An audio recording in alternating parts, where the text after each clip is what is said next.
welcome to Get Paid for Your Pad, the definitive show on Airbnb hosting, featuring the best advice on how to maximize profits from your Airbnb listing, as well as real-life experiences from Airbnb hosts all over the world. Welcome.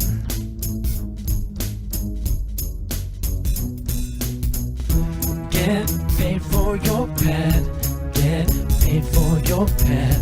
Get paid for your pad. Get paid for your pad. Get paid for your pad. Get paid for your pad. This episode is brought to you by Hostfully, a company that helps you make beautiful guidebooks for your listing. Especially for Get Paid for Your Pad listeners, get 2 free months of their premium version. For more details, visit hostfully.com/pad.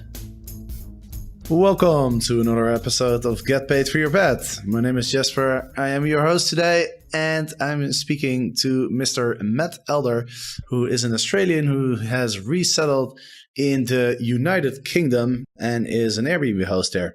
So we're going to learn all about what it means to be an Airbnb host in the United Kingdom, a lot of regulations around long-term renting and short-term renting and stuff, and the differences between those. So it's going to be an interesting chat. So Matt, welcome to the show. Thanks very much for that. It's great to be on the other side of the podcast and been listening for a while. So excellent. Awesome. And what are your thoughts so far on listening to the episodes?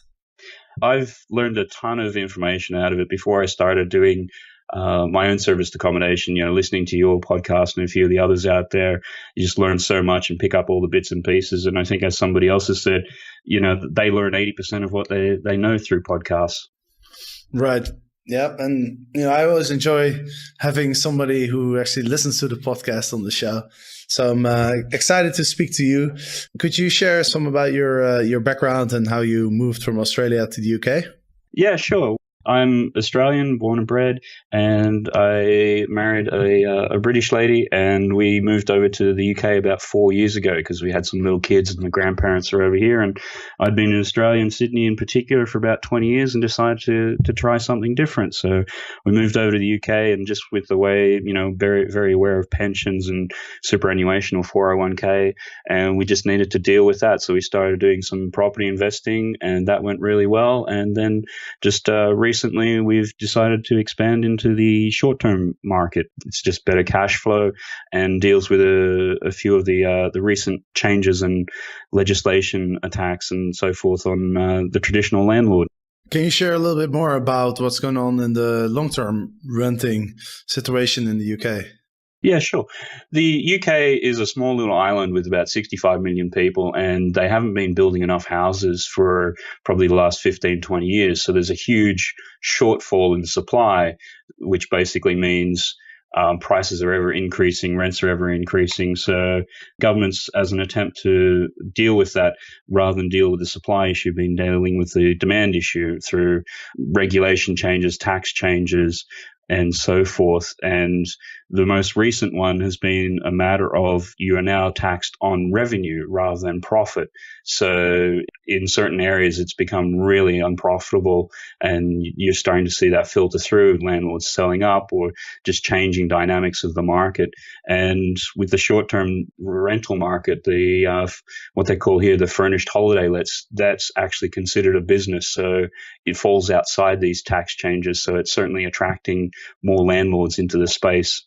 So if you're renting out on Airbnb, you only have to pay tax on your profit. But if you're renting out to long-term tenants, you have to pay taxes on the revenue. Is that correct?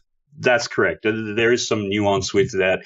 Traditionally, people have bought property in their own personal names, so you get taxed on that. If you're buying it through a company, then you're outside these tax changes. But because the legislation has been retroactive, it means anybody who has previously bought in their personal name means it will apply to them as well. And to move from one to the other, you'd incur massive stamp duty costs. So it's not just a simple, straightforward solution. And that's what's causing some of the pain in the industry. And so because of this change in the tax regulations, you've decided to enter the short-term rental market. You've bought one property and now you're looking at another property, right? That's correct, yes. We've got a portfolio in the outer southeast of London, which is for just normal long-term families and just looking for something with a bit more cash flow. And we also like this particular area. We've been going there for quite a number of years, and it's just that natural extension of, well, let's buy this. We'll give it a try. And we did that earlier this year. That's been really successful, and we're in the process of purchasing a second one. And the conveyancing process in the UK is quite long and arduous. In other countries, you can do it in 3 to 4 weeks, whereas the UK, it's usually 3 to 4 months. And what's that area where you purchased your first Airbnb property? It's in the southeast of the UK in an area called Kent, and the actual town is Broadstairs, and it's a traditional, people go from London down there to have their summer holidays, sandy beaches, and all that sort of stuff. Okay, I'm quite familiar with the southeast coast of England because I actually lived there for a year when I was a student. Oh, brilliant. Where was that? That was in Southampton. Oh, wonderful. So not quite southeast, I guess, but not too far away either. Yeah, you still have a bit of sun. Yeah, exactly. Yeah. Let's talk about this first property that you invested in. Did you get a mortgage for that? Yeah, we had a mortgage for that, so just through the traditional routes. Right, and I guess I'm trying to think, if you rent out long term and you have to pay taxes on your revenue, then those taxes could be quite significant, because what I've seen from people who invest in long-term rentals with mortgages, often the total cost, including the mortgage, is quite a significant part of the rent that you receive, right? It could be, let's say you're receiving like $2,000 in rent, then your total expenses could be up to like $1,500 or so. Yeah, the position basically means that you can be making a loss and you'll be paying tax on it. So it's something which is slowly being phased in over the next number of years. They actually tried this back in Ireland from 1998, and within about 3 years they realized it was a disaster and rolled it back. So it's going to be an interesting transition time, because there's a lot of landlords who are only just starting to wake up to this fact that, hey, wait a minute, they're not going to be making any money and they're going to be paying a lot more in tax. And so the property that you bought for Airbnb, how's that been going? Has that been profitable? Yeah, from a standing start, we refurbed it to quite a high spec, took a lot of our knowledge of what tends to break and have problems in our long-term family rentals, and just designed up a higher spec. And it's the last 5%, which it seems to be vacation people really appreciate, having USB sockets everywhere, so then people don't forget their cables, and just nice fluffy towels, really good quality linen, and just try to make things as nice a time for our guests as possible. Because that's an interesting point, right? When you buy a property to rent out long term, you have to look at different things than if you're buying something to rent it out short term. So you're saying some of those differences that you were paying attention to when you bought the property. Can you name some of the things that you looked at, that you kept in mind? As I sort of mentioned, we had the USB sockets. I just tried to make everything sort of idiot-proof. That was sort of the spec to the builder. So when you have bathrooms, basically tiled every surface possible. So, if somebody was standing in there with a fire hose, it wouldn't make any difference.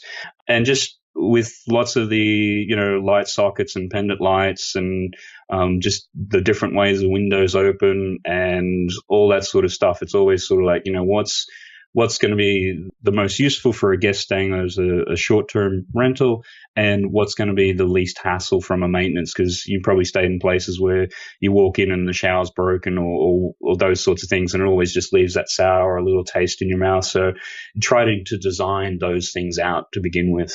What about the location? Did you do a lot of research before you chose the location? Yes, we just through our normal buying of investment properties, we spend a lot of time on the research side of things. Being from overseas, these are all new areas, so I'm a very analytical sort of person, so you need to go through, and the UK's got great sort of free levels of detail for lots of your different bits of information. So what have been your experiences so far on Airbnb? Did you get a lot of success from the beginning, or did you have to figure things out for a while first? I think it was a matter of figuring it out for a while. Sort of had looked at other properties in the area, and they were all being basically rented out for weeks at a time. So you'd have the minimum night stay at sort of like 7 nights. That's good once you've got a customer base, but when you're first getting out there and getting started, if you're on there for 7 nights minimum, people generally can't find you. So it was a lot of just little things like that. So very quickly, it's sort of like, okay, we need to drop the minimum night stay, and then we started getting the bookings and little quirks like that. Yeah, when you first get started, it's all about just making it as attractive as possible for guests to book, right? Because if you don't have any reviews yet, and you need to give them some incentive to choose your place over the neighbors who already have like 55 reviews and are super hosts and all that kind of stuff. Yeah, certainly it was that. And part of where we chose our location, we were ultra selective in it. So it's 50 meters from the beach. You've got beach sea views. You basically got all your shops there. 2 minutes, you've got your main street. You've then got, 10 minutes away is the main train station for the area. So we were extremely particular on the location because that was always going to make such a difference. And when we'd previously stayed in the area, it was basically the same sort of spot. So we'd gone through that whole process of being the customer and going, okay, what are we looking at? Well, we're looking at, for something accessible for the kids and amenities and all the things which people want when they go to stay on holiday. Right. So you're catering mostly to families?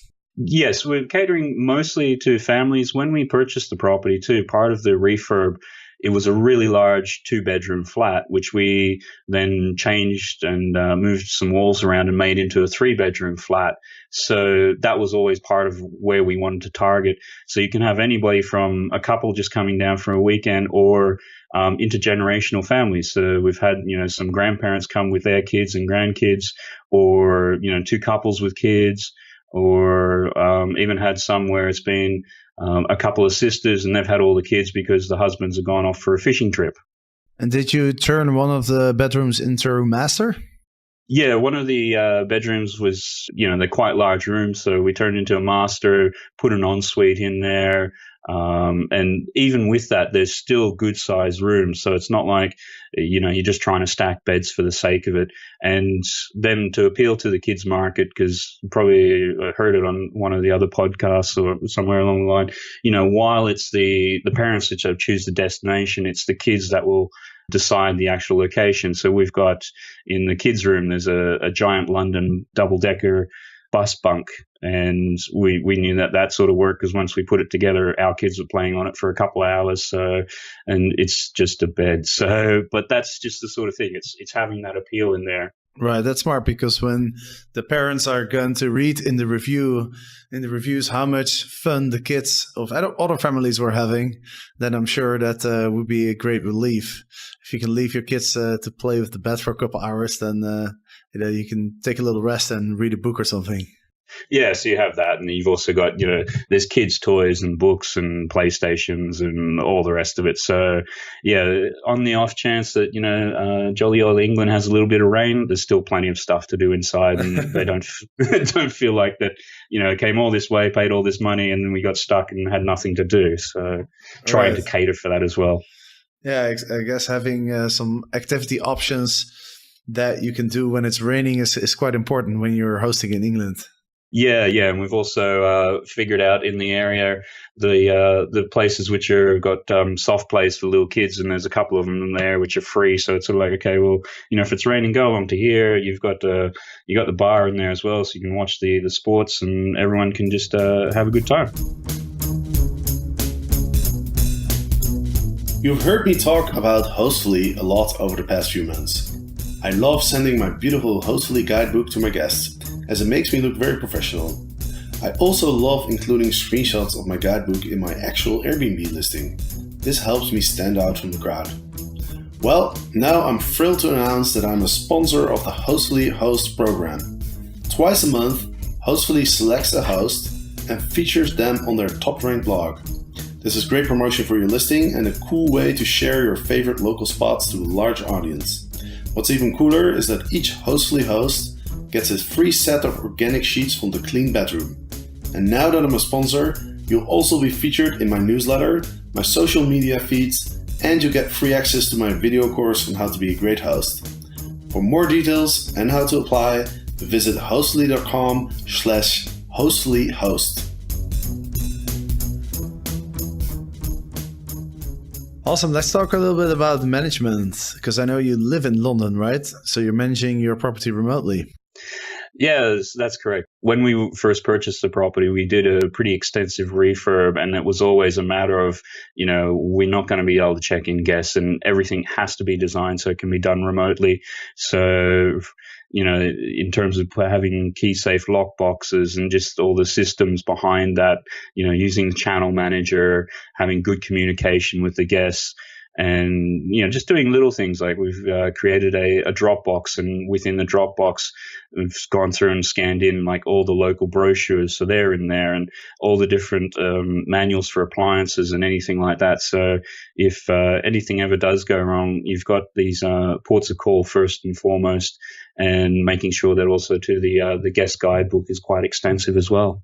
So you're using some systems, you're using a smart lock, you're using Dropbox. Is there anything else in terms of technology that you use? I think those you've hit on the main ones there, particularly with the channel manager, just keeping the communication going. The guests, they do end up with my own personal mobile number. I don't usually get too many calls, and usually if it is, it's about parking or something like that, which you do try to highlight to the guests beforehand. But look, I can appreciate it. People just jump in the car last thing on a Friday afternoon, and they're not paying too much attention. So again, thinking of it as customer service and just going, okay, this is what the parking is. Hope you can find it. If you need more information, it's in the guest book. And yeah, everyone's been giving great reviews from that. And you're listing also on other platforms, not just Airbnb? Yeah, also listing on Booking.com, and try to also TripAdvisor and a few of the other ancillary ones. I'm finding that Booking.com, I guess it's a European thing, is actually quite a significant source as well.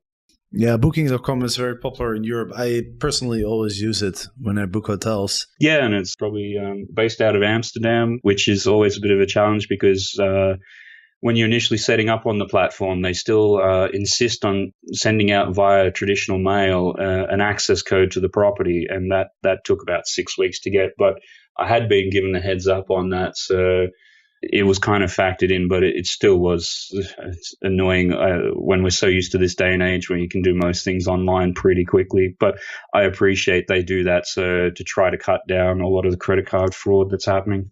And how does it work on Booking.com? Because I think the guests, they will pay directly to you. They don't pay to Booking.com. Is that correct?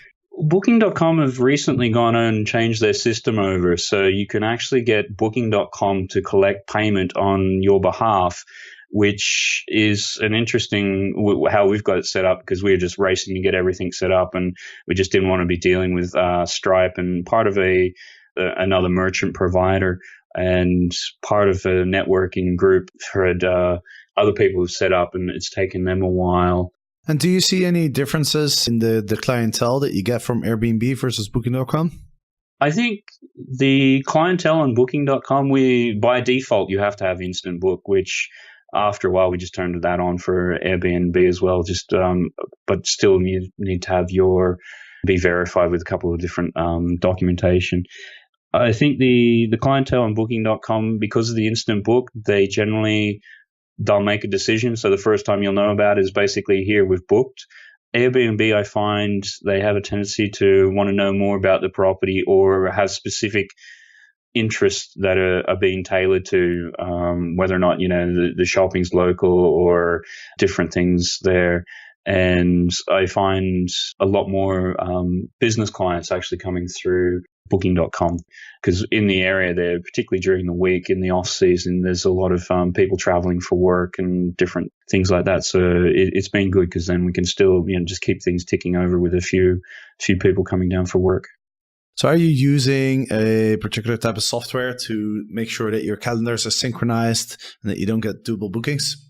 Yeah, I use a channel manager, which enables me to be on the multiple different sites and just push out the calendar information so you don't get the double bookings. And that also then too, and the channel manager from the back end is then able to automate a lot of, emails coming into the guests and, the codes and those sorts of things.